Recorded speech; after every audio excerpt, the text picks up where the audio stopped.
Thanksgiving, football, and our military have been kind of intertwined for a long time. And I get it, it's one of America's favorite holidays, it's America's favorite sport. A lot of times the terminology gets kind of intertwined to describe what we do on the field and what our military do over there in battle. But you know, coming from a military family, I understand that there is no comparison.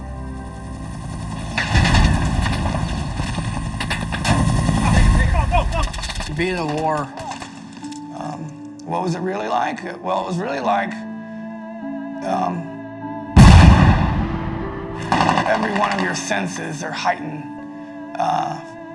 when you're in a situation like that. The events that day went kind of like this. We were crossing like a dirt road. Just walking along. Next thing I know, basically a loud explosion. I stepped on a pressure plate IED. That's when the explosion went off. I was blown through the air, kind of felt like I was floating in the air for a second, hit the ground. And then it's like, oh, okay, that really happened. My name's JAH4WW. I was in the U.S. Army. Colin Faust, I was a sergeant in the United States Marine Corps. Kenneth Allen Champlin, I was a staff sergeant in the United States Marine Corps. You know, after the sacrifices that they make and they come home, every day we should do something to thank a service member. On his 10th deployment, Corey Remsburg was nearly killed by a massive roadside bomb in Afghanistan. But slowly, steadily, with the support of caregivers like his dad, Craig, Corey has grown stronger. Sergeant First Class Corey Remsburg never gives up, and he does not quit.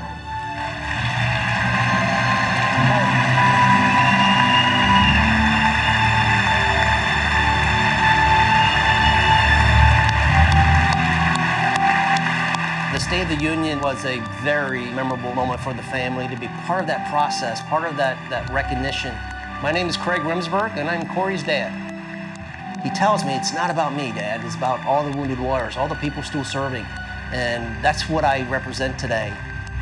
It's great to show your support when our men and women come home and the bands strike up and the parades, and that is phenomenal. I think it's a great way to recognize those who are fighting for our freedoms. I would say that we owe them more than that. We have an obligation to serve those who serve us when they come home. And what home to me is a place where I feel my most secure at my most vulnerable moments. And I can't think of anything, more vulnerable than missing limbs or having such a traumatic, life-changing experience. I really didn't know what I was gonna do yet. How am I gonna get a house that has ramps and widen doors and, because being a triple amputee, I can't move around as easy. I use a wheelchair 99% of the time when I'm inside of my home. You just think of your daily life and how easy it is for you to go grab a cup out of the counter or take something out of the microwave or take a shower. My name is Sonia Faust and I am Colin's mom. We did the best we could, but it was a challenge.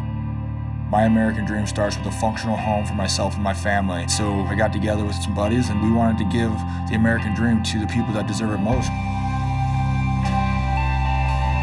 This is easily the biggest gift anyone will ever give me in my life. And it's just incredibly life-changing. It's such a gift because it allows him to be more independent.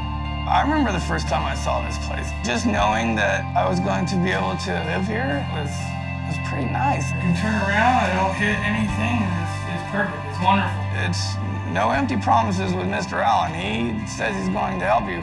He's going to help you. I get more from them than I'm giving. The humility that comes out of it. Every single one of them has always said, someone's got to be more deserving than me. And that fighting spirit never stops. It's been almost 5 years since that day that the IED almost took my son's life.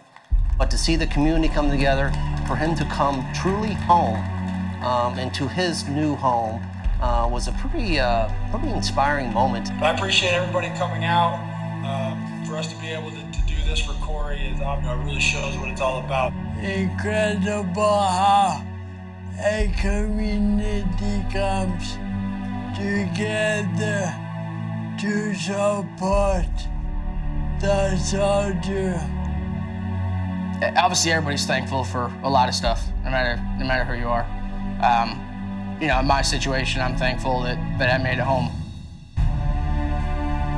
This is going to be a very special Thanksgiving.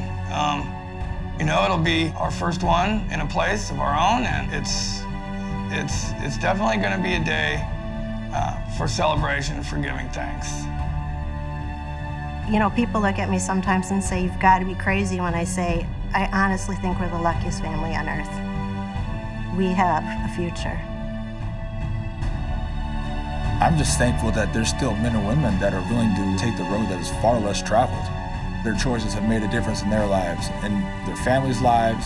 But I think what people forget is that they've made a difference in our lives. And for that, I think not just this day, but every day, we should be thankful for what they do.